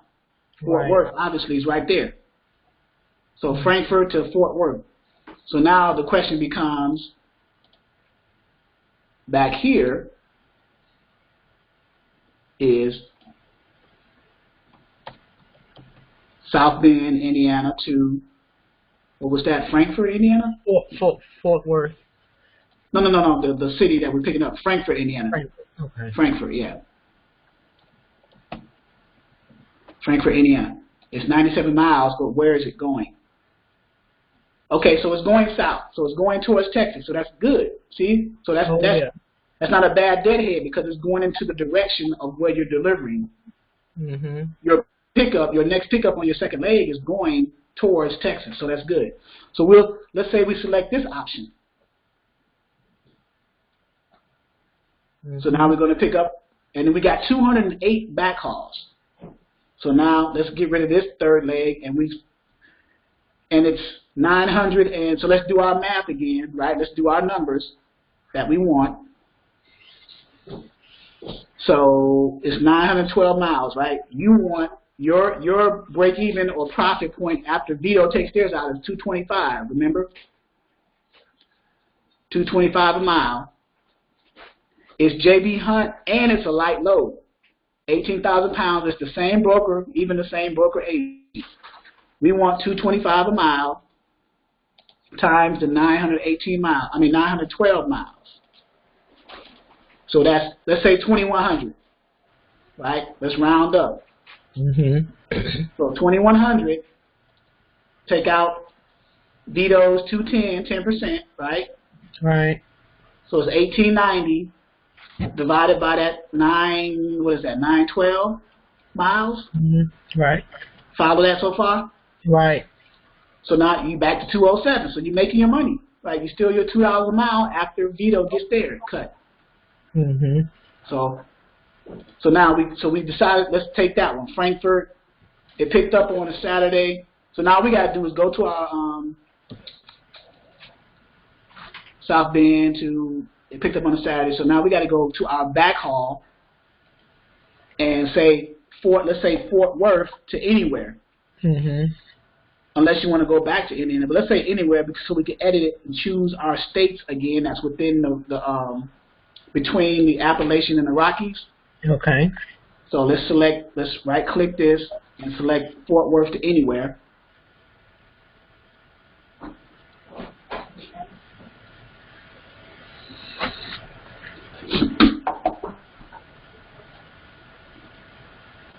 So Fort Worth to anywhere, right? So the first thing we do, Fort Worth to anywhere, let's go back to the second leg. It delivers on, let's go back to the information tab, low info. It delivers on the 4th, which is a Monday. So we need to pick up in Fort Worth on a Monday. Let's open this back up. So we need to edit this, change our pickup date in Fort Worth Monday. Let's say Monday or Tuesday. And everything else we might do Tuesday because they're home and maybe they can go check on the kids. Right, correct. So let's Monday or Tuesday, and then you just want to make it Tuesday? Yeah. Okay, so let's take out Monday and just do Tuesday, and then select our states again. That's within our Okay. That don't you can't save that? Huh? You can't save the states that we want? No, because you're choosing, you're on another leg again, and it starts fresh. Okay. So there we go, Ohio and Michigan. So now this is our third leg. So we got 4. So here's one from Dallas back up to Michigan. So now that's good because now we got a back and forth thing going on now. It's not J.B. Hunt, but here's one that's J.B. Hunt. Carrollton, Texas was 27 miles going to Louisiana, J.B. Hunt. So we got, our first one was Terrell, Texas up to Indiana, right? And then from Indiana back down to Fort Worth. That's the second leg. And then from Texas back, we can say Texas back up to Michigan. It seems like the Michigan, Midwest, back to Texas thing, it seems like that's going to work out for you. The only thing that you will have to worry about is that third leg because it's a different broker. Well, that's a good broker to be connected with right there. Right, Pepsi. Yep. That's the only thing that's the only thing you have to worry about. But other than that, and that's how you do it. Okay, got you. I love this. Thank you. And it's recorded.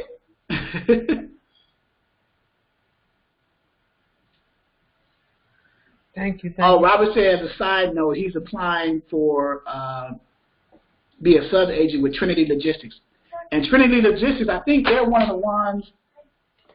Yeah, they're one of the brokers that I have a list of brokers who book loads with young authorities, carriers with young authorities.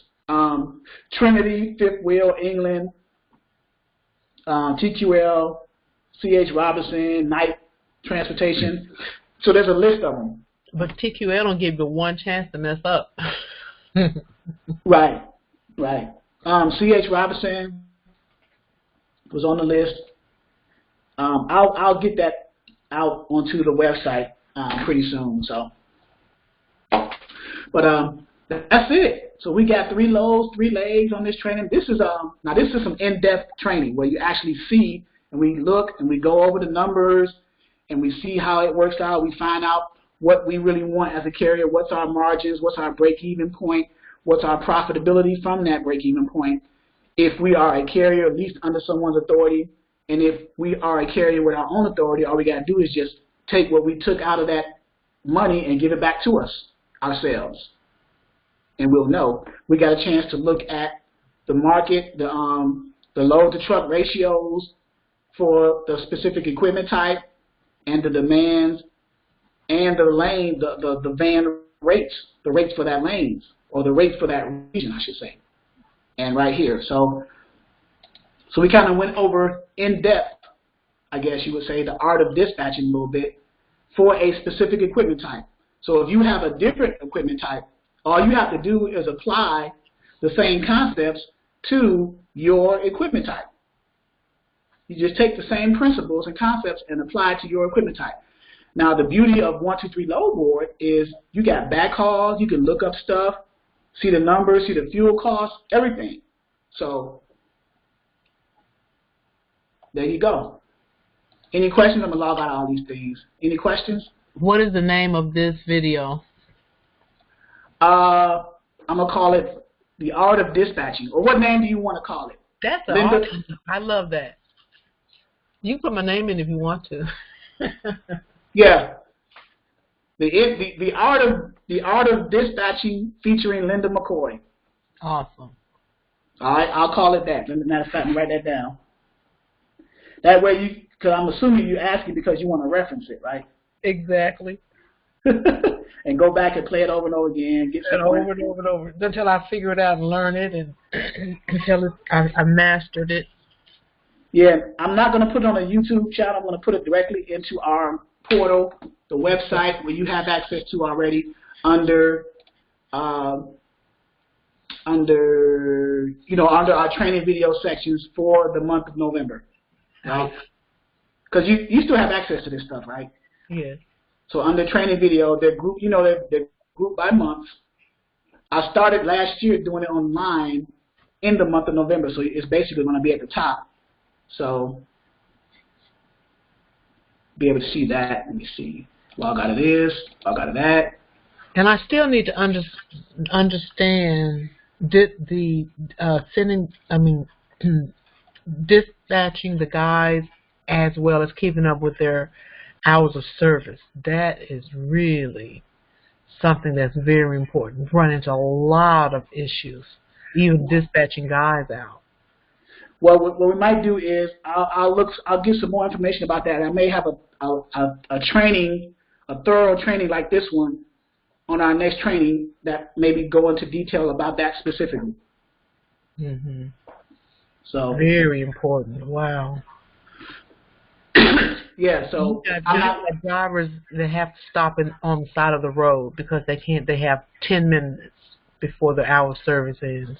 Well, see, now that gets into the education of the driver itself. See, a smart driver should know when his hours are up, and he should not put himself at risk, like picking up a load or not being able to pick up a load. They should know when their hours are up and how much hours they have left and whether they can pick up another load or not. Like if you got 6 hours and you got a deadhead 4 hours to pick up a load, you can do that. You can pick that load up and then go to a truck stop and just do your reset, and then because you're under that load anyway, you reset, do your hours, and then get back on the clock and finish that run. You still have enough time to make your – so they have to be able to know that. Well, it depends on what's between that pickup and that delivery. It could be some issues involved, whether it's an accident or something. Right. And Robert just made a point. It's called load planning. You have to plan that stuff. Okay, that's awesome. Yeah, it's called load planning. You have to know what's your hours. So the carrier, the owner-operator, or the owner-operator who's leased under a trucking company, they have to know what their hours are. That's why the ELD, that's why they're electronic now. We used to do paper logs where we would cook the books a little bit in order we could get away with it. But with the ELDs, that's no longer possible. I mean, it's kind of possible, but it's not recommended, in other words. But load planning is you gotta be able to, as a driver, because this is your business, you have to be able to manage your load planning in such a way that you will never come across a time. Now, accidents you can't avoid and certain things you can't control, but for the most part, you have to be able to properly plan your hours so you'll be able to pick all your loads up in time, get them delivered, things like that, get to your next load and stuff like that. That's the nature of running your business. This is your business. You are the owner-operator, right? You are the owner who's operating this equipment type. So this is part of the cost of doing business. In addition to knowing what your fuel costs and your variable and your fixed expenses are, knowing the business side of it, knowing the accounting principles, this is all part of doing business as an owner-operator. It's just not getting in the truck and driving. You have other things you have to do, So, awesome training. All right. All right, guys. I will see you on Wednesday at 6. All right. Till then, enjoy your weekend. Thanks for attending. I hope I helped everybody. Thank you so much. All right.